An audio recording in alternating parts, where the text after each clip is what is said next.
നമസ്കാരം, ഭാരത് ലൈവിലേക്ക് സ്വാഗതം. ലോകശക്തിയാകാനുള്ള ഇന്ത്യയുടെ സമാനതകളില്ലാത്ത കുതിപ്പിനെക്കുറിച്ചും മോദി സർക്കാർ കഴിഞ്ഞ 10 വർഷത്തിൽ നടത്തിയ വികസന പ്രക്രിയകളെക്കുറിച്ചും ലളിതമായ ഉദാഹരണങ്ങളോടെ വിവരിക്കുന്ന പൽക്കി ശർമ്മയുടെ ഓക്സ്ഫോർഡിലെ പ്രസംഗം സമൂഹ മാധ്യമങ്ങളിൽ വൈറലാവുന്നു. ഇന്ത്യ എങ്ങനെയെല്ലാമാണ് ലോകശക്തിയായി ഉയർന്നത് എന്നതിന് സ്ഥിതിവിവര കണക്കുകളും ഉദാഹരണങ്ങളും അവർ പ്രസംഗത്തിൽ ചൂണ്ടിക്കാട്ടുന്നുണ്ട്. ഫസ്റ്റ്പോസ്റ്റ്.comന്റെ മാനേജിംഗ് എഡിറ്ററാണ് പൽക്കി ശർമ്മ. ഓക്സ്ഫോർഡ് നഗരത്തിലെ പ്രശസ്തമായ സംവാദവേദിയാണ് ഓക്സ്ഫോർഡ് യൂണിയൻ. ഇവിടെയാണ് പൽക്കി ശർമ്മ ഇന്ത്യയുടെ 10 വർഷത്തെ മാറ്റങ്ങളെക്കുറിച്ച് പ്രസംഗിച്ചത്. ഈ വീഡിയോയുടെ പ്രസക്ത ഭാഗങ്ങൾ നിങ്ങൾക്കും കേൾക്കാം. Namaskar and good evening to all of you. We're debating India's path tonight, and I could wrap my argument in one sentence borrowed from the White House. Go to New Delhi and see it for yourself. But I've been given more time than that, so I will tell you what I see. Earlier this week, I was on my way to the Delhi airport. There was a lot of traffic. At one point, the car stopped. On the roadside, I saw 2 vendors. One was selling fruit, the other was selling coconut water. What caught my attention was not what they were selling, but how they were selling it. Both had a QR code prominently displayed. And every single customer walked up to them, scanned this QR code, and paid for their purchase, every single one of them. To me, this is a picture of today's India. It shows 3 developments, 3 of the many developments I shall list out tonight. Number 1 is financial inclusion. Both the vendors had a bank account linked to their mobile phone. Number 2 is internet or mobile penetration, what we call digital India. It was 15% 9 years back. It's 48% today. And number 3 is the airport traffic. It just keeps swelling even though we are at the receiving end. We see what it shows. From 67 million 9 years back to almost double now. To me, these things signify the path that India is on. The previous speakers have defined the motion well, but in case the evening drinks have kicked in, let me repeat. This House believes Modi's India is on the right path. And how do you determine if the path is right or wrong?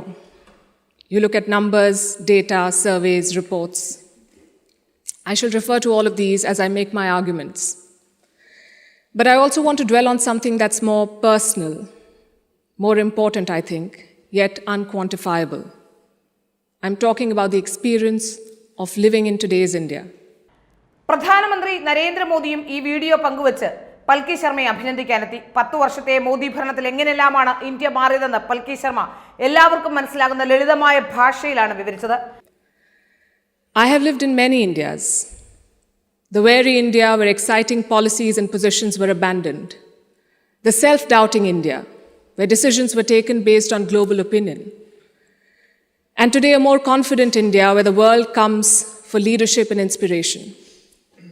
You cannot put a premium on that. Indians are more prosperous at home and hence more confident abroad. Let me also tell you what I saw at the airport here in London, at the immigration counter. I saw Indians proudly flaunting their passport, none of the fidgeting or self-doubt of the last century. And if I may add, the immigration officer almost looked impressed. She was either a fan of India or just worried that she was holding up one of Rishi Sunak's relatives. We are proud of what we share with the world. Bollywood, masala chai, yoga, cricket. India today is a soft power giant. At the same time, India is not a timid democracy that tolerates terrorism or betrayals. When Pakistani terrorists attacked Kashmir's Pulwama, India carried out surgical strikes on Balakot. Today's India is not a pushover country. It's a world power denied. Today, invasions and colonialism are part of our history, not our identity. We are shaped by years of subjugation, not defined by them. We are excited about our global responsibilities, not wary of them. This change in confidence comes from growth at home. Which brings me to the numbers. I'll start with India's welfare state system and how it has fared in the past decade. 110 million new gas connections, 470 million bank accounts, 220 million insurance beneficiaries. And to be fair, the welfare concept is not new to India. It's been there for a while. What's new is the approach. It's not just about putting more money in the pocket, it's about empowering people. And the result, once again, the evidence shows in the numbers. India's per capita income has gone from 86,000 rupees in 2014 to 172,000 rupees now. It has doubled. And a big reason for that is the falling inflation, from more than 8% 9 years back to less than 6% today. And this, ladies and gentlemen, is in the middle of a global cost of living crisis. Foreign direct investment is at its highest level. Foreign trade is at its highest level. The growth mantra is connectivity. And I don't have to tell the British that. First thing you did in your colonies was build roads and railways. Our growth story has been about two Indias: the urban India, the bustling urban India, and a sluggish rural India. Today, we are trying to connect the two. We are building more than 38 kilometers of highway every day, which is 50% more than what it was 7 years ago. The number of airports has doubled since 2014. The total capacity at seaports has doubled. This connectivity is what is driving India forward. You mentioned GST. Our constitution calls India a union of all states, which is a great tribute to our diversity. But it also meant 28 different state economies, different taxes, different trade practices. This government tried to unify it to create a single Indian market. It took time, but the result is this today. Tax collection is at its highest ever. The number of taxpayers has doubled since 2017. I have a lot of data I could go on, but you get the drift. So now I'm going to talk about India's global position. Because your path is also about your role in the world. Are you a troublemaker or a consensus builder? Delhi എയർപോർട്ടിൽ വെച്ചുണ്ടായ ഒരു അനുഭവം വിവരിച്ചുകൊണ്ടാണ് ഇന്ത്യയുടെ വികസനം കഴിഞ്ഞ 10 വർഷത്തിനുള്ളിൽ എത്രത്തോളം നടന്നുവെന്ന് പൽക്കി തന്റെ പ്രസംഗത്തിൽ വിവരിക്കുന്നത്. സാധാരണക്കാരായ രണ്ടുപേർ രണ്ടിടത്ത് കരിക്കും പഴവർഗ്ഗങ്ങളും വിൽക്കുന്ന സ്ഥലമുണ്ട്. അധികം വിദ്യാഭ്യാസമില്ലാത്തവരാണ് രണ്ടുപേരുമെങ്കിലും QR കോഡ് വെച്ചിട്ടുണ്ട്. വാങ്ങുന്നവർ QR കോഡ് സ്കാൻ ചെയ്ത് പണം നൽകണം. ഈ അനുഭവം ഇന്ത്യയുടെ മാറ്റം സൂചിപ്പിക്കുന്നു. ഈ രണ്ട് കച്ചവടക്കാർക്കും ബാങ്ക് അക്കൗണ്ടുകളുണ്ട്. അതുകൊണ്ടാണ് ഇവർക്ക് QR കോഡ് വഴി പണം വാങ്ങാൻ കഴിയുന്നത്. അതായത് ഇവർ രണ്ടുപേരും ഇന്ത്യയുടെ ബാങ്കിംഗ് മേഖലയിൽ ഉൾപ്പെട്ടിട്ടുണ്ട് എന്നാണ് അർത്ഥം. അതുപോലെ ഇന്ത്യയിലെ മൊബൈൽ ഉപയോഗവും താഴെത്തട്ടിലേക്ക് കൂടി കടന്നു കയറിയിരിക്കുകയാണ്. ഇത് വലിയ മാറ്റമാണെന്നും പൽക്കി വിവരിക്കുന്നു. ഇനി ഡിജിറ്റൽ ഇന്ത്യയുടെ കാര്യമെടുത്താൽ ഇന്ത്യയിൽ ഇന്റർനെറ്റ് ഉപയോഗം 15 വർഷങ്ങൾക്ക് മുമ്പ് 15% ഇന്നത് 48%. അതുപോലെ എയർ ട്രാഫിക്കിന്റെ കാര്യമെടുത്താൽ 9 വർഷം മുമ്പത്തെ 6.7 കോടിയിൽ നിന്നും ഇന്നത് ഇരട്ടിയിലധികമായി. ഇതിനർത്ഥം മോദിയുടെ ഇന്ത്യ ശരിയായ പാതയിലാണ് എന്നാണ് പൽക്കി ശർമ്മ പറയുന്നത്. I think there is no doubt as to where India stands. India is a member of the Quad and the SCO. India is invited to the G7, but is also a member of the BRICS. India rubs shoulders with the West, but also leads the global South. Which other country can claim to juggle these roles? And how does India do it? Because we are not trying to play an outsized role in the world, we are trying to play the right role. In the Russia-Ukraine war, India has not taken sides. And I know it confuses a lot of people here, but back home the thinking is very clear. It is not in our national interest to pick sides and make things worse. India has excellent relations with Russia and the West, and we want to preserve that. It's like when your two good friends fight. Do you pick sides and make things worse? Or do you try to talk sense to them and bridge the divide? I know what a good friend would do. I see what India is doing.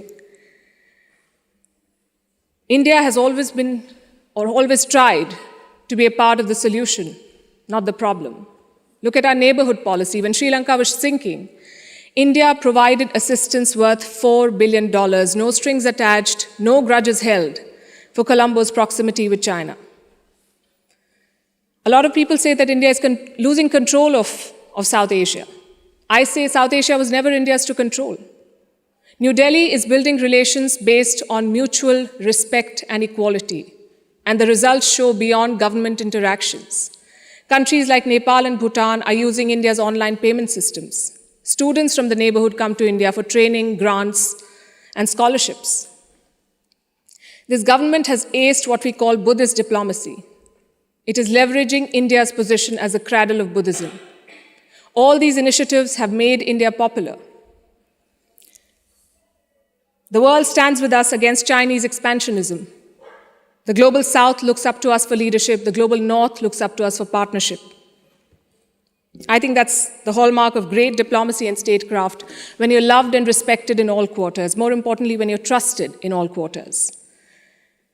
India repaid that trust during the COVID-19 pandemic. When the world forgot about morals and globalization, India sent 24 crore vaccines to 100 countries.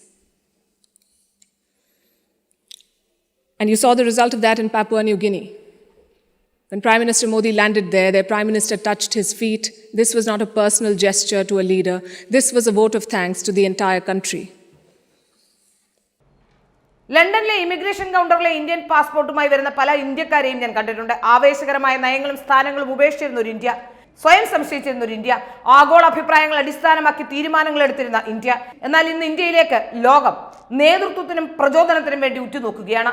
ഇന്ന് ഇന്ത്യക്കാർ സ്വന്തം നാട്ടിൽ അഭിവൃദ്ധിയുള്ളവരാണ്. അതിനാൽ വിദേശത്ത് കൂടുതൽ ആത്മവിശ്വാസത്തോടെ അവർ മുന്നേറുന്നു. ലണ്ടനിലെ ഇമിഗ്രേഷൻ അഭിമാനത്തോടെ ഇന്ത്യക്കാർ പാസ്പോർട്ട് കാണിക്കുന്നു. ഞാനിത് കാണുകയും ചെയ്തു. കഴിഞ്ഞ നൂറ്റാണ്ടുകളിലേതുപോലെ സംശയങ്ങളോ അസ്വസ്ഥതകളോ ഇന്ത്യക്ക് ഇന്നില്ല. അതേസമയം ബോളിവുഡ്, മസാല, ചായ, യോഗ, ക്രിക്കറ്റ് ഇതെല്ലാം ഇന്ത്യയുടെ സോഫ്റ്റ് പവറിന് ഉദാഹരണങ്ങളാണ്. ഇന്നത്തെ ഇന്ത്യ ഭീകരവാദമോ ചതിയോ ക്ഷമിക്കുന്ന ഭീരുവായ ജനാധിപത്യ രാജ്യമല്ല, ലോകശക്തി തന്നെയാണെന്ന് അവർ ഉറപ്പിച്ചു പറയുന്നു. പ്രതിശീർഷ വരുമാനവും പണപ്പെരുപ്പവും അർബൻ ഇന്ത്യയും ഗ്രാമീണ ഇന്ത്യയും ബന്ധിപ്പിക്കുമ്പോൾ GST എങ്ങനെ ഇന്ത്യയെ ഏകീകരിച്ചു? എല്ലാവരുമായി ചേർന്നു പോകുന്ന ഇന്ത്യ, പരിഹാരങ്ങൾക്കൊപ്പം നിൽക്കുന്ന ഇന്ത്യ, കശ്മീരിന്റെ സമ്പദ് വ്യവസ്ഥ മെച്ചപ്പെട്ടത്, അതുപോലെ തന്നെ മോദിയുടെ ഇന്ത്യയിൽ മുസ്ലിങ്ങൾക്ക് കൂടുതൽ സഹായങ്ങൾ ലഭ്യമായി. ഇവയെല്ലാം ഇന്ത്യയിൽ 89% സ്വതന്ത്രമായി മതാരാധന നടത്താൻ കഴിയുന്ന പ്യൂ റിസർച്ചിന്റെ റിപ്പോർട്ടുകൾ ചൂണ്ടിക്കാട്ടുന്നു. അതുപോലെ തന്നെ രഹസ്യ അജണ്ടകൾ നിറച്ച് പലരും ഇന്ത്യയെ ആക്രമിക്കുകയാണെന്ന കൃത്യമായ വിവരം കൂടി അവർ ഈ പ്രസംഗത്തിൽ പങ്കുവെക്കുന്നുണ്ട്. ഓരോ വിവരങ്ങളും വളരെ വ്യക്തതയോടുകൂടി തന്നെയാണ് ഈ പ്രസംഗം അവർ നടത്തിയിട്ടുള്ളത്. അതിന്റെ പ്രസക്ത ഭാഗങ്ങൾ നിങ്ങൾക്ക് ഇതിലൂടെ കാണാം. Let's talk about domestic affairs. Kashmir was brought up. This government abrogated Article 370. Today, Kashmir's economy is doing much better.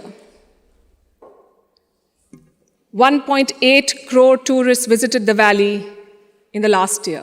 That's the highest ever in Indian history, 1.8 crore. Kashmir is getting its first ever foreign direct investment, and that too from a company in the UAE. But since this is Kashmir, let's not limit ourselves to finances. Let's talk about security.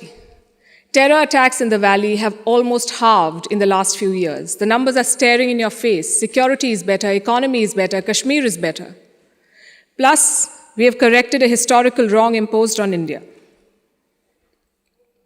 Let me also address something else that was raised by the opposite side, and that is religious intolerance. It's easy to quote anecdotal evidence and paint an entire country as intolerant. But random elements and sporadic incidents do not speak for India or its leadership or its government. Only policies do, and I'll tell you about those policies. More Muslim students got scholarships in Modi's first term than the previous government. I'm talking about 2 million more Muslim students. If the idea was to marginalize them, why give them more scholarships? Look at the government's Hajj policy. Prime Minister Modi held personal talks with the Saudi regime to increase India's Hajj quota. In 2014, it was 136,000.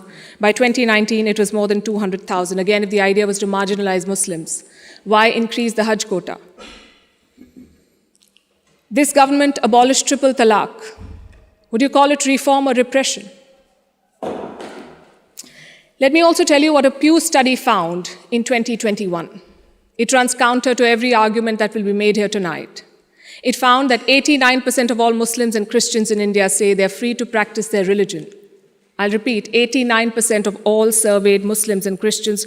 But no, let's build on perceptions and anecdotes, not on facts. I would also point you to all the social schemes, the bank accounts, the gas connections, the insurance policies. They're available to all citizens of all religions. Does that mean India cannot do better? Absolutely not. Even one incident of marginalization is one too many, but how would you judge an entire country's path? In fact, it struck me when I was invited for this event, why would Oxford University be interested in debating the path of Modi's India? Because India has defied Western predictions. It's the world's largest democracy charting its own course. India today has shed the burden of trying to comply with Western constructs. No amount of lecturing or virtue signaling is shaking India's confidence, and that is what unsettles critics. There are hit-and-run experts with no accountability who make pronouncements based on their political leanings to create an anti-India narrative. GDP growth won't touch 5%. There was corruption in the Rafale deal. The government was snooping in opposition parties using Pegasus. All of these make for juicy headlines. And they make it look like everything is wrong in India. But when a Supreme Court investigation finds no wrongdoing, when India's growth crosses 7%, who is questioning these experts? When an 85% Hindu majority Karnataka votes out the BJP, is the West then lauding India's secular credentials? You see, to judge a country's path, you have to be able to separate agenda-driven narrative from facts. In conclusion, let me say this. For any country in the world, there is always a wrong path. Enough dictators and autocrats have shown us, but there is no single right path. Britain has its own right path. India has its own right path. As long as democracy is respected, as long as the Constitution is respected, I would say to each their own. It is wrong to judge one country on the parameters of another. And that has been the beauty of India since 2014. We've uplifted 140 million people out of poverty. We did so while conducting free and fair elections, dozens of them. We did so while protesting, debating, and dissenting. And finally, I think the hallmark of a right direction is also public approval. Do the people think you're on the right path? The people of India answered that question in 2019. Thank you.